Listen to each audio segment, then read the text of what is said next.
जय हिंद दोस्तों, आज मैं पंकज आप सभी लोगों को मोटर व्हीकल एक्ट के बारे में बताने वाला हूं। जो मोटर व्हीकल एक्ट 1988 में जो हमारा बना था और 1989 में लागू हुआ था। और इससे पहले मैं मोटर व्हीकल एक्ट की बहुत सारी सेक्शंस और जितने भी प्रोविजंस थे जो हमारे मशीनों में चालान किया जाता है, इसके अलावा कौन कौन चालान कर सकता है, ये सब कुछ मैं अपनी ट्रैफिक की एक वीडियो बनाई थी, मैं उसमें बता चुका हूँ। परंतु अभी लोअर स्कूल कोर्स और इसके साथ साथ चाहे B1 का एग्जाम दे रहे हो, आप इंटरमीडिएट का दे रहे हो, तो ऐसे लोगों के लिए भी और जो हमारी आम जनता है उनको भी अपने अधिकारों का पता होना चाहिए। रोड के ऊपर वो व्हीकल चला रहे हैं तो उनको पता होना चाहिए कि कितने मीन्स यदि वो बिना लाइसेंस ड्राइव कर रहे हैं तो कितना जुर्माना होगा, या फिर कोई भी उनके जो नाबालिग बच्चा है वो चला रहा है तो दायित्व उसका मालिक का मीन्स उसके पिताजी का बनता है, या फिर कोई और किसी का लाइसेंस लेके जा रहा है, या आप जो भी सिग्नल्स वगैरह हैं, या फिर जो भी इशारे दिए जाते हैं, या फिर इतने सारे मीन्स 2 पहिया वाहन हो गया, 4 पहिया वाहन होगा, भारी माल वाहन कितने का होता है, ये सभी चीज़ें आपको करवाने वाला हूँ। इसके साथ साथ इसका इतिहास भी मैं आपको करवाने वाला हूँ, कब ये लागू हुआ, कब कब इसमें संशोधन किए गए, किस डेट को ये 2000 मीन्स 1988 में लागू हुआ और किस डेट को ये 2019 में लागू हुआ, जो सबसे लास्ट अमेंडमेंट था वो लागू हुआ। इसके अलावा इसमें कितने चैप्टर हैं, कितने अध्याय हैं, कितनी अनुसूचियां हैं, कहाँ तक आपका ये सिलेबस में कवर होने वाला है, धारा नंबर 134 तक मैं आपको आज पूरा करवाने वाला हूँ, ठीक है। और ट्रैफिक को भाई इतने ईजी मत लीजिए। ट्रैफिक मैनेजमेंट का जो भी 40 नंबर का पेपर होगा आपका फाइनल में, अभी 20 नंबर का आने वाला है, तो उसमें 1-2 क्वेश्चन आप ट्रैफिक के लगा लीजिए, अदरवाइज सारा मोटर व्हीकल एक्ट आने वाला है। तो मेरे भाई यदि आप अच्छे मार्क्स गेन करना चाहते हो तो आप आसानी से इसको कवर करके, क्योंकि 12 एक्ट आप वहाँ मीन्स जो LSL वाले हैं वो कवर करोगे 60 नंबर के लिए, तो 40 नंबर के लिए आप भाई एक ही एक्ट कर लीजिए ना। और 2-4 नंबर बस ट्रैफिक के जैसे सचेतात्मक हो गए, आदेशात्मक हो गए, ये सिर्फ साइंस वगैरह याद कर लेना, ठीक है। तो भाई हम शुरू करते हैं। सबसे पहले मोटर व्हीकल एक्ट 1988 यह कब लागू हुआ? यह लागू हुआ 1 जुलाई 1989 में यह लागू हुआ। इसमें कितने अमेंडमेंट्स हुए और कब कब हुए? तो इसमें 5 अमेंडमेंट हुए मेरे भाई। कब कब हुए? 1994 में, उसके बाद 2000, 2001, 2015 और लास्ट वाला अमेंडमेंट हमारा 2019 में मीन्स जो हुआ था संशोधन, वह कब लागू हुआ? 1 सितंबर 2019 से वह भी लागू हो गया था भाई, ठीक है। अब इसके बाद बात करते हैं इसमें कितने अध्याय हैं। तो इसमें 14 अध्याय हैं, 14 चैप्टर हैं, 217 धाराएं हैं और 2 अनुसूचियां हैं भाई, ठीक है। इसके अलावा फिर भी कोई आपका बेसिक क्वेश्चन रह जाता है तो आप कमेंट बॉक्स में कमेंट कर सकते हैं भाई, ठीक है। अब हम बात करते हैं सबसे पहले सेक्शन नंबर 1। मैंने बता दिया ये 1 जुलाई 1989 को लागू हुआ था, पूरे भारत पर यह लागू है। ये दोनों तीनों चीज़ें इसकी मेन है। और नाम क्या है इसका? Motor vehicle act means motor वाहन अधिनियम 1988। अब सेक्शन नंबर 2 की बात करते हैं, जिसमें कुछ डेफिनेशंस के बारे में बताया गया है, वो भी आप याद कर लीजिए। तो सबसे पहले 2 का पार्ट 1 जो डेफिनेशन है, इसमें मॉडिफाइड मीन्स जो भी रूपांतरित वाहन होता है, तो रूपांतरित वाहन कौन सा होता है? रूपांतरित वाहन भाई जैसे भाई कोई भी गाड़ी, में गाड़ी का नाम तो नहीं लेना चाहूँगा भाई पर्टिकुलर, परंतु कोई भी गाड़ी होती है उसको भाई बेस मॉडल या उसको टॉप मॉडल करवा लिया, या अपने बुलेट वगैरह को मॉडिफाई करवाए रखते हैं, कोई भी बाइक को, कार को, तो मॉडिफाई जो भी करवाते हैं तो उसकी परिभाषा कैसे कैसे मॉडिफाई होता है वो सारी चीज़ें बताया गया है धारा नंबर 2 के पार्ट 1 में। इसके बाद बात करते हैं धारा नंबर 2 के पार्ट जो आपका 12 या 12A बताया गया। 12 में भाड़े के बारे में बताया गया है, जो आपके शायद सिलेबस में नहीं है। 12A में बताया गया आपका स्वर्णिम R means golden R. Golden R किसको कहते हैं? तो जब भी कोई भी एक्सीडेंट कहीं भी रोड पे या कहीं भी आप एक्सीडेंट देखते हो तो उस समय 1 घंटे के दौरान जो विक्टिम पक्ष है मीन्स जिसको चोट पहुंचा मीन्स पहुंची है, उसको यदि आप अस्पताल तक पहुंचा देते हो और उसकी जान बचा लेते हो तो वह उसका स्वर्णिम काल होता है, वह उसका स्वर्णिम आर होता है भाई, ठीक है। तो उस 1 घंटे को हम स्वर्णिम आर कहते हैं। जब किसी भी एक्सीडेंट में कोई भी चोट फेट खाया हुआ व्यक्ति को 1 घंटे के अंदर यदि उसको उपचार में बचा लिया जाता है या उसको पहुंचा दिया जाता है अस्पताल तक, ठीक है भाई। इसके बाद सीधे चलते हैं 2 के पार्ट 16 में। 2 का पार्ट 16 में बताया गया है कि हैवी व्हीकल जो भी यात्री वाहन के अलावा जो भी ट्रक वगैरह हो गए या फिर ओवरलोड जितने वाहन होते हैं जिनको हम कंसिडर करते हैं जो भी यात्रा वगैरह के लिए नहीं किए जाते, उसके अलावा जो ट्रक वगैरह होते हैं, और जो ये हैवी व्हीकल किनको कहेंगे? जिनका वजन लदान रहित, मतलब कि जो उसके ऊपर गुड्स है, जो सामान है, उसको हटा के उसका वजन 12 टन तक होना चाहिए भाई। 12 टन वाला हम किसको उसको कहेंगे? भारी वाहन। यही 2 के पार्ट 17 की बात करें तो जो भारी वाहन होते हैं जिसमें यात्री मीन्स यात्रा करते हैं तो उसको हम भारी वाहन यात्रा वाले कहते हैं, और वो है 2 के पार्ट 17 में। इसका वजन भी 12 टन तक होना चाहिए भाई, ठीक है। इसके बाद हम बात करते हैं 2 का पार्ट 21, जिसमें हल्के वाहनों के बारे में बताया गया कि हल्के वाहन कौन से होते हैं। तो हल्के वाहन वो होते हैं जो 7.5 टन तक जिनका वजन होता है भाई, ठीक है, उनको हम हल्के वाहन कहते हैं, जैसे कार वगैरह या जो भी मीन्स हमारे वाहन होते हैं। इसके बाद 2 का पार्ट 22, इसमें बताया गया है मैक्सी कैब। मैक्सी कैब में क्या होता है कि यात्री के अलावा 6 से अधिक मतलब 12 व्यक्ति तक उसमें जिसमें यात्रा कर सकते हैं उसको मैक्सी कैब कहते हैं। इसके अलावा 2 के पार्ट 29 में ओमनी बस के बारे में बताया गया है कि ओमनी बस क्या होती है और इसमें कितने यात्री यात्रा कर सकते हैं। तो ये बेसिकली आप यार रिवीजन के तौर पर इस वीडियो को बहुत जल्दी मैं वीडियो बना रहा हूँ, इससे भी जल्दी आप करके मीन्स जो भी सेटिंग पर जाके प्लेबैक जो स्पीड होती है वो तेज़ करके आप देख सकते हो भाई, ठीक है। इसके बाद सीधा चलते हैं धारा नंबर 3 के ऊपर, जिसमें बताया गया लाइसेंस के बारे में कि प्रत्येक व्यक्ति जो भी मीन्स किसी भी रोड पर वाहन चला रहा है उसके लिए लाइसेंस अनिवार्य है, बिना लाइसेंस के वह ड्राइवरी नहीं कर सकता। यदि वह करता है तो धारा नंबर 181 मोटर व्हीकल एक्ट के तहत उसको पेनलाइज किया जाएगा, जिसमें 5,000 का उसके ऊपर जुर्माना दंडित मीन से करार किया जाएगा, ठीक है। इसके बाद चलते हैं धारा नंबर 4 के ऊपर। धारा नंबर 4 में एक आयु निर्धारित की गई है कि किस आयु वर्ग के लोग कौन कौन सा वाहन चला सकते हैं। तो मेरे भाई सबसे पहले 16 साल से 18 साल का बच्चा, कोई भी मीन्स हमारा जो वयस्क लगा लीजिए या बच्चा लगा लीजिए, वयस्क तो वैसे 18 साल से ऊपर माना जाता है, तो 16 से 18 का बच्चा जो 50 सीसी तक के वाहन को चला रहा है तो वह लीगल है, इलीगल नहीं है। इसके अलावा 17.5 साल का कोई भी बच्चा है वह जो लर्निंग लाइसेंस है उसके लिए अप्लाई कर सकता है, तो 17.5 से 18 तक उसका लर्निंग लाइसेंस बन जाएगा भाई, ठीक है। उसके बाद 18 से कोई भी व्हीकल मीन्स जिसका लाइसेंस बना हुआ है वो व्यक्ति वहाँ पर कहीं भी रोड के ऊपर अपना साधन चला सकता है। इसके बाद कॉमर्शियल व्हीकल की यदि हम बात करें तो उसके लिए एज लिमिट है भाई 20 साल। जो व्यक्ति 20 साल की उम्र पूरी कर लेता है तो वह कॉमर्शियल व्हीकल के लिए जो भी कॉमर्शियल व्हीकल जैसे भाई स्कूल बस वगैरह होगी या बड़े वाहन हो गए या हैवी व्हीकल हो गए तो उनको चलाने की उनको भी परमिट दे दी जाती है, वो यदि अप्लाई करे तो, ठीक है भाई। इसके बाद हम बात करते हैं धारा नंबर 5। धारा नंबर 5 में बताया गया जो धारा नंबर 3 और धारा नंबर 4 का जो दायित्व है, मतलब कि एक मालिक, जैसे मैं हूँ मालिक वाहन का, यदि मैं अपना वाहन किसी से भी मीन्स अंडर एज वाले से चलवा रहा हूँ या जिसके पास लाइसेंस नहीं है उससे चलवा रहा हूँ तो मेरा दायित्व बताया गया है सेक्शन नंबर 5 में, और मुझे सज़ा कहाँ मिलेगी, सेक्शन नंबर 180 के तहत मुझे सज़ा मिलेगी, वही 5,000 रुपये का जुर्माना मेरे ऊपर भी इम्पोज किया जा सकता है भाई, ठीक है। अब बात करते हैं धारा नंबर 6। धारा नंबर 6 में बताया गया कि यदि मेरा लाइसेंस, जैसे हमारा आई कार्ड नहीं है तो भाई दूसरा आई कार्ड कहीं भी दिखा कर वो भाई कहीं भी टोल पास कर रहा है, तो ऐसे मेरा लाइसेंस यदि मैं किसी और को दे रहा हूँ यूज़ करने के लिए या फिर वो कहीं पकड़ा ना जाए या कोई भी पुलिस पकड़ ले तो उसको दिखा सके, तो इस तरीके से यदि आप करते हो तो आपको भी इस धारा नंबर 6 के अंतर्गत दर्शाया गया है भाई, ठीक है। इसके बाद हम सीधा चलते हैं धारा नंबर 39 के ऊपर, धारा नंबर 17, 19, 20 3 सेक्शन रहेगी और आपके करवा देता हूँ। धारा नंबर 17 में बताया गया, पहले धारा नंबर 19 करते हैं क्योंकि 19 से रिलेटेड धारा नंबर 17 है भाई, ठीक है। धारा नंबर 19 में बताया गया कि जो भी व्यक्ति, किस किस व्यक्ति का लाइसेंस रद्द भी किया जा सकता है और उसका रिन्यू भी नहीं किया जा सकता। कौन से व्यक्ति होंगे, जो व्यक्ति लगातार नशे में रहता है, आदतन अपराधी है, या फिर कोई भाई मतलब कि जैसे अपने वाहन से उसने कोई संज्ञेय अपराध किसी को मार दिया हो, तो ऐसे लोगों को उसका लाइसेंस निरस्त भी किया जा सकता है और उसका रिन्यू भी नहीं होगा बाद में, ठीक है। अब उनका लाइसेंस यदि निरस्त मतलब कि उसका ख़त्म कर दिया या उसको रिन्यू नहीं करने दे रहे, तो वो लोग जिनको नहीं करने दे रहे वो व्यक्ति धारा नंबर 17 में अपील कर सकते हैं 30 दिन के अंदर अंदर, ठीक है भाई। जब उनका रद्द कर दिया तो रद्द करने के 30 दिन के अंदर अंदर वो अपील कर सकते हैं, भाई मेरा जो इसमें कोई भी मैं लिप्त नहीं था, कृपया करके मेरे लाइसेंस को दोबारा से रिन्यू किया जाए या मेरे लाइसेंस को निरस्त किया गया उसको वापस से मीन्स मैं ताकि रोड पे वाहन चला सकूँ, ठीक है।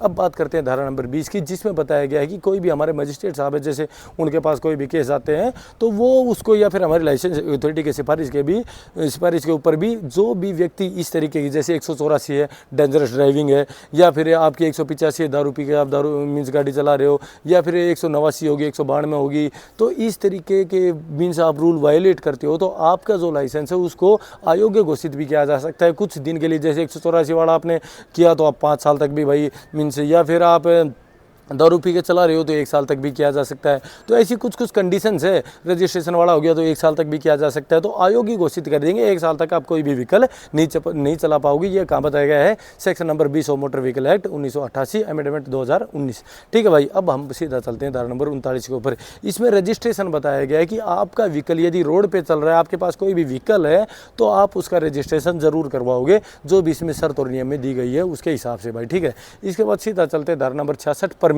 तो परमिट भाई राज्य ये कुछ एक्सेप्शंस है, इनको परमिट की ज़रूरत नहीं है, अदरवाइज सभी लोगों को जहाँ जहाँ वे साधन चलवा रहे हैं उसकी परमिट करवाना ज़रूरी है। जैसे भाई कोई भी जैसे शव को लेकर जा रहा है, जो भी डेड बॉडी को लेकर जा रहा है, उनका नॉर्मली एक्चुअल में जैसे एम्बुलेंस वगैरह होगी उनका नॉर्मली यही काम रहता है, या फिर राज्य सरकार की या केंद्र सरकार की सेवा में कोई भी व्यक्ति है, या फिर जो अम्मी सेवा में मतलब कि उनका कोई कार्य कर रहा है। इसके अलावा जो भी हमारे भाई ये जो पुलिस वाले नहीं होते, पुलिस वालों के पास भी बहुत सारे व्हीकल होते हैं, तो इनका भी कोई भी परमिट नहीं होता भाई, ठीक है। इसके अलावा हमें परमिट बनवाना पड़ता है कहाँ से कहाँ तक हमारी गाड़ी चलेगी, ठीक है। अब बात करते हैं धारा नंबर 70, जिसमें मंजिला गाड़ी के बारे में बताया गया है कि मंजिला गाड़ी, तो इसकी डेफिनेशन दी गई धारा 70 में, और धारा नंबर 72 में बताया गया है कि मंजिला गाड़ी को भी परमिट दिया जाना, तो उसका परमिट दिया जाना धारा नंबर 72 में बताया गया है। इसके बाद सीधा चलते हैं धारा नंबर 81 कि परमिट कितने समय के लिए दिया जाएगा। तो धारा नंबर 81 के तहत एक व्यक्ति को मतलब कि उसके वाहन के लिए 5 साल तक 5 साल के टाइम पीरियड के लिए परमिट दिया जाएगा, और यदि 5 साल का टाइम पीरियड उसका होने वाला है तो वह 5 साल होने से पहले 15 दिन पहले परमिट के लिए दोबारा से अप्लाई कर सकता है, ये बताया गया है धारा नंबर 81 में। इसके बाद धारा नंबर 82 कि वाहन का ट्रांसफर मीन्स ट्रांसफर कब होगा। तो यदि कोई भी व्यक्ति जिसका परमिट बन रहा था उसकी मृत्यु हो जाती है तो 3 महीने के लिए जो भी उसका उत्तराधिकार था उसके पास वह परमिट मीन्स वह उसको प्रयोग में ले सकता है, 3 महीने तक वह परमिट चलेगा, परंतु उसको 30 दिन के अंदर अंदर अप्लाई करना पड़ेगा, उसकी सूचना देनी पड़ेगी कि भाई मेरा ये आदमी था और उसकी डेथ होगी, तो 30 दिन के लिए अप्लाई करके 3 महीने के लिए वह उस परमिट को यूज कर सकेगा भाई, ठीक है। अब बात करते हैं धारा नंबर 83 कि वाहन का बदला जाना। अब जैसे भाई मेरे पास सेम टाइप ऑफ व्हीकल है, वही सेम टाइप ऑफ व्हीकल अलग टाइप का व्हीकल, मतलब कि जैसे मेरे पास ब्रेजा गाड़ी है, मैं दूसरी गाड़ी ले रहा हूँ उसी टाइप की, या फिर मेरे पास टेम्पो है दूसरा टेम्पो ले रहा हूँ, उसी तरह का यदि हम वाहन बदल रहे हैं तो हमारी जो परमिट है वो उसी में एडजस्ट हो जाएगा, अलग से परमिट बनवाने की ज़रूरत नहीं है, ये सिर्फ वाहन बदला जाना, ये डेफिनेशन दी गई इसमें, ठीक है। इसके बाद सीधा चलते हैं धारा नंबर 86, इसमें परमिट को रद्द किया जाना। तो परमिट को रद्द कब कब किया जा सकता है, तो मेरे भाई यदि आप फोर्जरी करके कोई भी 420 करके आप परमिट बनवा रहे हो, या जिस रूट का आपने परमिट बनवाया है उससे अलग आप परमिट एरिया में वो वाहन चला रहे हो, या फिर आप दारू पी के नशे में या फिर इस तरीके से कोई भी ऐसा संज्ञेय अपराध कर देते हो उस वाहन से, तो इन मामलों में आपका परमिट रद्द भी किया जा सकता है भाई, ठीक है। अब बात करते हैं धारा नंबर 87 अस्थायी परमिट। तो अस्थायी परमिट कितने दिन का हो सकता है, अस्थायी परमिट 4 महीने से 2 साल तक भी बढ़ाया जा सकता है, और कुछ मामलों में कुछ इमरजेंसी मामलों में 1 दिन का भी आपको अस्थायी परमिट दिया जा सकता है धारा नंबर 87 के तहत भाई, ठीक है। अब बात करते हैं धारा नंबर 91। धारा नंबर 91 में बताया गया है कि जो हमारे जैसे रोडवे ड्राइवर हो गया या कोई भी कॉमर्शियल व्हीकल हो गया या वैसे व्हीकल हो गए, एक ड्राइवर ज़्यादा से ज़्यादा 8 घंटे 24 घंटे में 8 घंटे ड्राइव कर सकता है। 8 घंटे से उसको ड्राइव करने की 8 घंटे से ज़्यादा ड्राइव करने की इजाज़त नहीं दी जाती है भाई, ठीक है। अब लास्ट कुछ सेक्शन कर लेते हैं, धारा नंबर 112 से 134 तक, ये सिर्फ 20 से 22 सेक्शन है, इसके बाद आपका यह वीडियो खत्म हो जाएगा और आप इसे रिवीजन भी कर सकते हो, ठीक है। सीधा चलते हैं धारा नंबर 112 के अंदर। धारा नंबर 112 में बताया गया है स्पीड लिमिट के बारे में कि कोई भी व्हीकल चाहे हैवी व्हीकल हो या लाइट व्हीकल हो वो अपनी स्पीड लिमिट क्रॉस नहीं करेगा। स्पीड लिमिट कहाँ पता चलेगा, जो भी रोड के ऊपर दर्शाई गई है, या फिर मीन्स जैसे भाई ये इस रोड पे 80 चलेगी, उस रोड पे 100 चलेगी, उस रोड पे 120 की भी स्पीड जा सकती है, या फिर जो हमारे भाई जो स्कूल व्हीकल है वो 50 की स्पीड पर चलेंगे, तो ये सारे वहाँ पर दर्शाई गई है गाइडलाइंस के अंदर, या रोड के ऊपर भी आपको देखने को मिल जाता होगा। तो इस स्पीड से ज़्यादा यदि कोई भी व्यक्ति चलाता है लाइट मोटर व्हीकल, तो धारा नंबर 112 में बताया गया है कि इसकी सज़ा कहाँ पे मिलेगी, धारा नंबर 183 में। सज़ा कितनी होगी, लाइट व्हीकल है तो भाई आपको 1000 से 2000 तक की भी पेनलाइज किया जा सकता है, और हैवी व्हीकल है तो 2 से 4000 तक के भी दंड से आपको पेनलाइज किया जा सकता है, ठीक है भाई। अब हम बात करते हैं धारा नंबर 113। इसमें बताया गया है कि जो भी आपका व्हीकल है उसमें आप कितना सामान लाद सकते हो। तो आपको जितना भी रजिस्ट्रेशन के अंदर आपको बताया गया है कि भाई एक टेम्पो में आपने 3 सवारी बैठानी है तो 3 ही सवारी बैठाओगे, एक आपके भाई पिकअप में इतना सामान भर सको तो उतना ही सामान भरोगे, उससे यदि आप ज़्यादा भर रहे हो जो रजिस्ट्रेशन से बाहर है तो उसको धारा नंबर 113 में दर्शाया गया है, जिसका आपको पेनलाइज किया जाएगा धारा नंबर 194 में, ठीक है भाई। अब धारा नंबर 114 में बताया गया है कि इसमें जो हम 113 में जो उसने लादान ज़्यादा मतलब कि जो गुड्स है सामान है वो ज़्यादा लाद रखा है या सवारी ज़्यादा बैठा रखी है, तो जिसने ज़्यादा सामान लाद रखा है उसका वजन करवा सकेंगे धारा नंबर 114 के तहत, और यदि वजन ज़्यादा मिला तो उसको धारा नंबर 194 के पार्टी में पेनलाइज भी किया जा सकता है। और वैसे 20,000 का चालान होता है और वजन नहीं करवाने देता तो चालान 40,000 तक भी बढ़ाया जा सकता है भाई, ठीक है। अब बात करते हैं सेक्शन नंबर 115 की। सेक्शन नंबर 115 में बताया गया कि यदि कोई भी किसी भी रोड पर काम चल रहा है भाई, जैसे रोड फूट गया उसको नया कर रहे हैं, तो ऐसी राज्य सरकार की शक्ति है। या फिर हमारे जो पुलिस वाले भाई हैं उसको रोड को रोक भी सकते हैं, या फिर जो रोड पे कार्य कर रहे हैं वो आगे स्टॉप का निशान नहीं लगा देते और भाई वो रस्सी से खींच देते हैं, तो वो इसी रूल के तहत खींचते हैं भाई। धारा नंबर 115 के तहत यदि कोई भी रोड पे आगे कार्य चल रहा है या कोई भी ऑब्स्ट्रक्शन हो जाती है तो वो रोड को डाइवर्ट भी कर सकते हैं, या अलग से थोड़ी सी जगह दे सकते हैं, या थोड़ी ही देर उनको रोकने के लिए बोल सकते हैं कुछ एक समय अवधि के लिए, ठीक है। तो ये बताया गया धारा नंबर 115 के तहत। अब बात करते हैं धारा नंबर 116 कि राज्य सरकार की शक्ति है कि रोड पे कुछ साइंस बनाए जाएंगे। कैसे साइंस? वो राज्य सरकार की शक्ति है कि जैसे भाई सचेतात्मक हो गए, वैसे हो गए, या फिर स्पीड लिमिट होगी, ये सारी चीज़ रोड साइंस जिसके बारे में बताया गया, फिर जो पट्टी होगी, ये सभी चीज़ धारा नंबर 116 में बताया गया है कि ये रोड साइंस उसमें दर्शाए जाएंगे। राज्य सरकार मीन्स किसी भी अपने जो प्राधिकृत व्यक्ति है उससे ये काम करवाएंगे, ठीक है। अब बात करते हैं धारा नंबर 117। तो धारा नंबर 117 में भी राज्य सरकार को ये शक्ति है कि जैसे भाई ले भाई होनी है, कहते हैं विश्राम स्थल या पार्किंग स्थल, जैसे हम हाईवे पर चल रहे बहुत सारी देर 10 किलोमीटर बाद 20 किलोमीटर बाद हमें साइड में कहीं भी हम गाड़ी रोक के अपनी गाड़ी का मुलाजा कर सकते हैं, भाई तेल कितना है, वैसे कोई दिक्कत तो नहीं आ रही है, या फिर थोड़े बहुत रेस्ट के लिए विश्राम स्थल है। तो ये सभी कहाँ है? धारा नंबर 117 के तहत राज्य सरकार जगह जगह पर ये चीज़ बना सकती है, चिन्हित कर सकती है, ठीक है। अब बात करते हैं धारा नंबर 118। इसमें रेगुलेशंस के बारे में बताया गया है कि विनियम भी कोई भी राज्य सरकार कोई भी नियम बना सकती है, इसके सड़क पे वाहन चल रहे हैं उनके लिए गाइडलाइंस तैयार कर सकती है, उनको हमें फॉलो करना पड़ेगा भाई, ठीक है।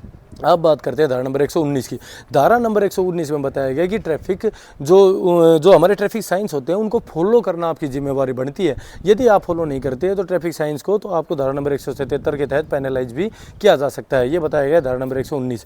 धारा नंबर 120 में बताया गया कि जो लेफ्ट साइड मीन्स जो भी व्हीकल की लेफ्ट साइड जो स्टीयरिंग व्हील होती है, तो उनके बारे में जो रूल्स या प्रोविजंस जो रेगुलेशंस होते हैं वो धारा नंबर 120 में बताया गया है, ठीक है। अब धारा नंबर 121 में बताया गया कि ट्रैफिक सिग्नल्स की ट्रैफिक सिग्नल बेस, जैसे मैंने अपनी गाड़ी राइट में मोड़ लिया तो मैं ट्रैफिक सिग्नल दूंगा, इंडिकेटर दूंगा, हाथ दूंगा, या फिर जो हमारे पुलिस अधिकारी जो वहाँ पे खड़े रहते हैं भाई, जो हमारे नो ट्रैफिक सिग्नल जो हम फिजिकली करते हैं, जैसे 1 ये हो गया, फिर 2 ये हो गया, 3 ये हो गया, 4 फिर वो ये करके, तो वो सारे साइंस सिग्नल्स कोई भी फॉलो नहीं करता है तो उसको बताया गया धारा नंबर 121 में, जिसको पेनलाइज किया जाएगा धारा नंबर 177 के अंदर भाई, ठीक है। इसके बाद हम बात करते हैं धारा नंबर 122 कि कोई भी ऑब्स्ट्रक्शन पैदा नहीं करेगा रोड पर अपना व्हीकल खड़ा करके।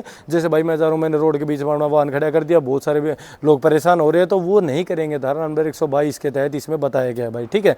अब धारा नंबर 123। धारा नंबर 123 में बताया गया कि कोई भी व्यक्ति जैसे भाई अपना रोडवेज वगैरह प्राइवेट वगैरह जब बहुत सारी भीड़ ना लग जाए तो कैसे यात्रा करते हैं, कोई पायदान पर खड़े रहेगा, कोई छत पर यात्रा कर रहा है, कोई पीछे सीढ़ियों पर लटका हुआ है, तो वो सारी चीज़ें यात्रा ऐसे नहीं करेंगे। यदि वो यात्रा करते हो तो उनको पेनलाइज किया जाएगा। कहाँ रेगुलेशन से बताया गया? धारा नंबर 123 में बताया गया, ठीक है।